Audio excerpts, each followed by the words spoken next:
आज की कहानी है टूटते रिश्ते। कहानी है दो परिवार के जिसमें आपसी विवाद के कारण रिश्ते टूट जाते हैं। बबली स्कूल से वापस आई तभी उसकी मम्मी कंचन ने कहा, बबली सीधे ऊपर आ। बबली ने जिद करते हुए कहा, मम्मी ताई से चीज़ लेकर आती हूँ। लेकिन कंचन ने डांटते हुए कहा, सीधी ऊपर आती है या वहीं आकर तेरी पिटाई करूँ। खबरदार जो ताई जी के पास कमरे में गई। बबली डर गई और सीधे सीढ़ियाँ चढ़कर ऊपर पहुंच गई। माँ के ऊपर गुस्सा करते हुए बोली, क्या हुआ मम्मी? आपको पता है ना, ताई जी मेरे लिए कुछ ना कुछ रखती है। अभी स्वीटी भी आ रही होगी, वो सारी चीज़ें उसे दे देंगी। मैं ऐसे ही रह जाऊंगी, वो मुझे देगी भी नहीं। कंचन जी ने कहा, खबरदार जो आज के बाद ताई जी के पास गई और स्वीटी को भी देख रही हूँ, उसे भी आते ही सीधे ऊपर बुलाती हूँ।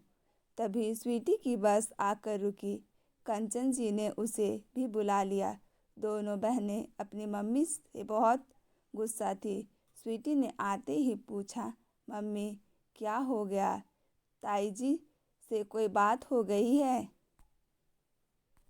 कंचन जी ने कहा, तुम बच्चे हो, इस सब में मत पड़ो। अब हम यहाँ नहीं रहेंगे। तुम्हारे पापा गए हैं कहीं किराए का मकान ढूंढने, मिलते ही चले जाएंगे। बबली बोली, लेकिन मम्मी हुआ क्या है? कुछ तो बताओ।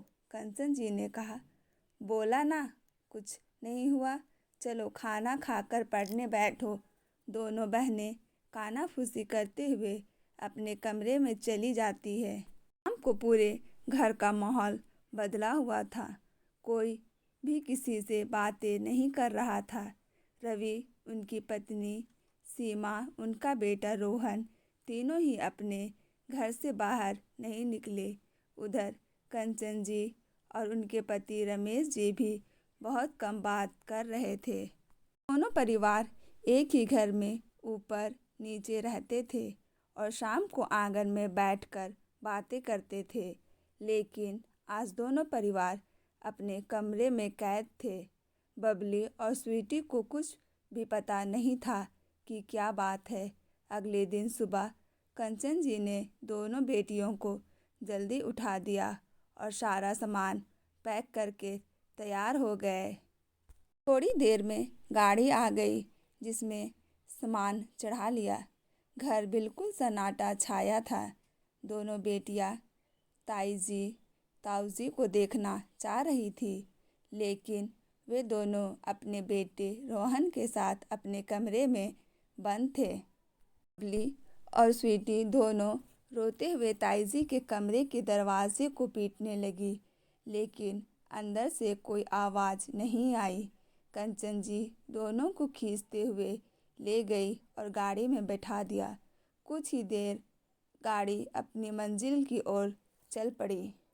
सालों से जो परिवार एक साथ रह रहा था अचानक बिखर गया। सौरभ जी और कंचन एक किराए के मकान में चले गए। नए घर में पहुंचकर कंचन सामान सजाने लगी। बबली और स्वीटी दोनों एक जगह बैठकर खामोशी से सब देख रही थी। सौरभ दोनों बेटियों को समझाते हुए कहा, बेटी हमें भी कोई खुशी नहीं हो रही है वहाँ से आते हुए, लेकिन तुम नहीं जानती उन्होंने हमारे साथ क्या किया है। हमारी पुश्तैनी साड़ी की दुकान बीच बाजार में है। पिताजी के जाने के बाद हम दोनों भाई वो दुकान चला रहे हैं। सारा हिसाब भाई साहब देखते थे, लेकिन अभी 10 दिन पहले उन्होंने मुझे बताए बगैर रोहन को नई दुकान खुलवा दी। उस दुकान में पैसा लगा वो हमारी दुकान से ही आया था। जब मैंने पूछा तो कहा इस नई दुकान पर केवल उनके बेटे का हक है। विरोध करने पर उन्होंने कहा, तेरी लड़कियां हैं, तुझे क्या करना? उनकी शादी का खर्च भी तो इसी दुकान से निकलेगा। इतनी बेईमानी सहकर मैंने मकान और दुकान में से अपना हिस्सा मांगा तो भाई साहब ने कहा, इसलिए हम अलग होकर आ गए। मैं अब कपड़े का सप्लाई का काम करूँगा। यकीन नहीं होता कि बड़े भाई होकर सारे बिजनेस और मकान पर कब्जा करके बैठ गए। बबली और स्वीटी को ये बातें समझ नहीं आ रही थी, लेकिन धीरे धीरे कंचन और सौरभ ने उनके मन में ताऊजी और ताईजी के लिए नफरत भर दी थी। धीरे समय बीत रहा था। अब कभी कभी बाजार में या स्कूल से आते जाते रोहन ताईजी दिख जाती थी।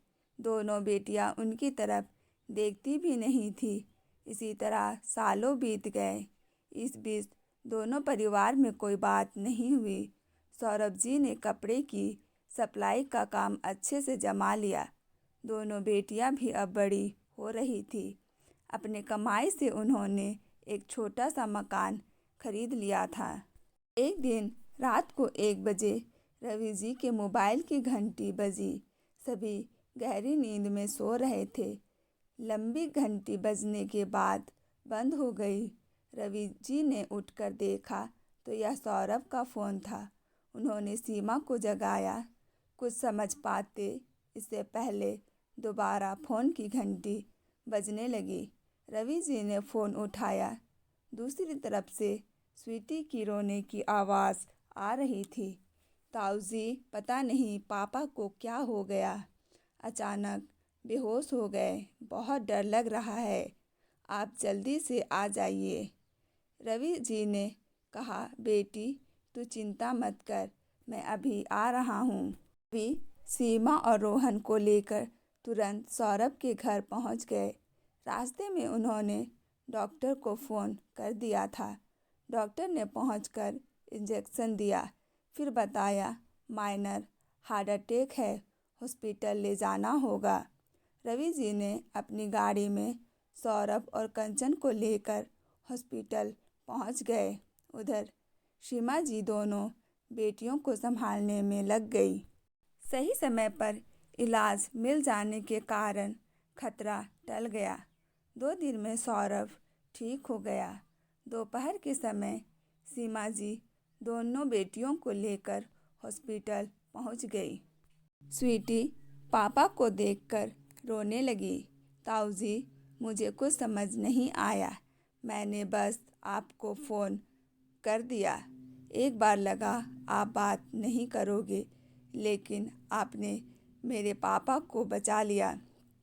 जी बोले, तेरा बाप बाद में है, पहले मेरा छोटा भाई है। कंचन ने कहा, दीदी आज आप लोग ना होते तो ना जाने क्या हो जाता, हमें माफ़ कर दीजिए। उनकी बातें सुनकर सौरभ भी बोल पड़ा, हाँ भैया मुझे माफ़ कर दीजिए, मुझे आपको छोड़कर नहीं आना चाहिए था। रवि जी बोले, तू बस आराम कर, बाकी सब भूल जा, कुछ ही हुआ है हमारे बीच। तेरे जाने के बाद हमें बहुत पछतावा हुआ। गलती तो इंसान से ही होती है, इसलिए मैंने अपनी पुरानी दुकान तेरे दोनों बेटियों के नाम कर दी। कागज़ घर पर रखे हैं, भिजवा दूंगा। बोला, नहीं भैया मुझे कुछ नहीं चाहिए, बस वादा कीजिए अगर मुझे कुछ हो जाए तो मेरे परिवार का ध्यान रखिएगा। माँ जी बीच में रोकते हुए बोली, खबरदार जो बुरा बोला तो, तू मेरा देवर है, पर मैंने रोहन में और तुम में कभी फ़र्क नहीं समझा। रोहन को दुकान अलग इसलिए कराई कि ये दुकान तुम्हें देकर हम तीर्थ पर चले जाए, लेकिन तुमने तो कुछ और ही समझ लिया, या हम समझा नहीं पाए। एक दूसरे से माफ़ी मांग रहे थे, तभी रोहन बोला, क्या अब मेरी बहनें मुझे राखी बांधेगी? 4 साल हो गए मेरी कलाई सूनी पड़ी है। यह सुनकर पूरा परिवार हंसने लगा। सब अपने पुराने मकान में वापस आ गए और नए मकान किराए में दे दिया। इसी तरह की ढेर सारी कहानी सुनने के लिए हमारे चैनल को सब्सक्राइब करें ताकि हम आपके सामने और ढेर सारी कहानियाँ ला सकें।